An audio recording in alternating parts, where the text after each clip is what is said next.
ৰাজ্যৰ বিভিন্ন প্ৰান্তত ৰমৰমীয়াকৈ চলিছে নিষিদ্ধ প্লাষ্টিকৰ কলা বেহা সৰুপথাৰ সমজিলাটো অসাধু ব্যৱসায়ী চক্ৰই দীৰ্ঘদিন ধৰি চলাই আহিছে প্লাষ্টিকৰ কলা ব্যৱসায় শুকুৰবাৰে নিষিদ্ধ প্লাষ্টিকৰ বিৰুদ্ধে সৰুপথাৰ সমজিলা প্ৰশাসন আৰু পৌৰসভাৰ যৌথ অভিযান গুৱাহাটীৰ পৰা সৰুপথাৰ সমজিলা হৈ বোকাজানলৈ সৰবৰাহ কৰি থকা অৱস্থাতেই প্ৰশাসনে জব্দ কৰিলে 60 বেগতকৈও অধিক নিষিদ্ধ প্লাষ্টিক চানা ডাইলৰ পেকেটত মহামায়া ট্ৰান্সপৰ্ট যোগে সৰবৰাহ কৰা হৈছিল নিষিদ্ধ প্লাষ্টিকখিনি আৰু আমাক অধিক তথ্য জনাব সাংবাদিক শিৱাশিষ শৰ্মাই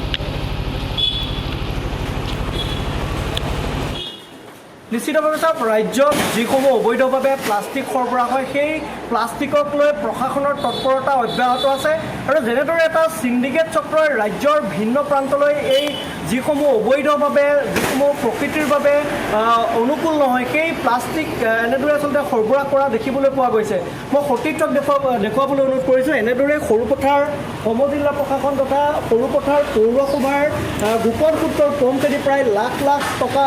টকাৰ যিসমূহ প্লাষ্টিক অবৈধভাৱে যিখিনি 120 মাইক্ৰটনতকৈ কম সেই প্লাষ্টিকসমূহ জব্দ কৰিবলৈ সক্ষম হৈছে ইয়াৰ সমান্তৰালভাৱে দেখা পোৱা গৈছে যে যি মহামায়া ট্ৰান্সপৰ্ট আছে সেই মহামায়া ট্ৰান্সপৰ্টৰ যোগেদি এই প্লাষ্টিকসমূহ কিন্তু সৰবৰাহ হোৱা পৰিলক্ষিত হৈছে আৰু এটা কথা উল্লেখ কৰিব লাগিব যে চানা দাইল বা দাইলৰ পেকেটৰ ভিতৰত এনেদৰে যিসমূহ টোটেলি বন্ধ হৈ থকা যিসমূহ সামগ্ৰী বা যিসমূহ প্লাষ্টিক এনেদৰে সৰবৰাহ কৰা দেখা পোৱা গৈছে মোৰ লগত বিষয় আছে গোটেই ঘটনাটো কেনেদৰে গম পালে বা এটা নিউজ আপোনালোকৰ আছে বা আজি ৰাতিপুৱা আমি কোৰ্ডিশ্যু এডমিনিষ্ট্ৰেশ্যনৰ ফালৰ পৰা ইনফৰ্মেশ্যন পাইছিলোঁ যে মানে ইলিগেল প্লাষ্টিক ট্ৰান্সপৰ্ট কৰা গৈছে বুলি ছিংগল ইউজ প্লাষ্টিক সেইকাৰণে আমি মেজিষ্ট্ৰেটৰ লগত গ'লোঁ গৈ দেখিলোঁ যে প্লাষ্টিক পাইছোঁ আমি সেইকাৰণে আমি এক্সামিন কৰিবলৈ আমাৰ পৌৰসভাত লৈ আনিলোঁ অফিচত ইয়াতে আমি দেখিলোঁ যে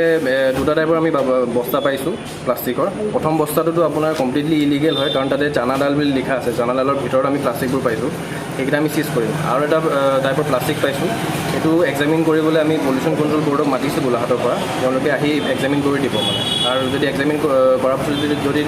গম পায় যে 120 মাইক্ৰনছৰ তলত হয় সেইটো কমপ্লিটলি ইলিগেল হয় সেইটো আমি চিজ কৰি ৰাখিব লাগিব নিশ্চিতভাৱে মই যিগৰাকী চালক আপুনি যিহেতু গুৱাহাটীৰ পৰা ইয়ালৈ লৈ আহিছিলে আপুনি অৱগত আছিলে ইয়াত প্লাষ্টিক নাই মই অৱগত নাই মই গাড়ীখন লৈ ট্ৰান্সপৰ্টত লগাই মই শুই থাকোঁ লোড কৰি তেখেতে মোক বিল দিয়াৰ পিছত মই গাড়ীখন লগাই আপোনালোকৰ ট্ৰান্সপৰ্টটোৰ নাম কি আছিলে মহামায়া ট্ৰান্সপৰ্ট পূৰ্বতো এনেদৰে অবৈধভাৱে প্লাষ্টিক আহে নেকি এই সন্দৰ্ভত আমাক অধিক তথ্য জনোৱাৰ বাবে শিৱাশিষ শৰ্মা আপোনাক ধন্যবাদ জনাইছোঁ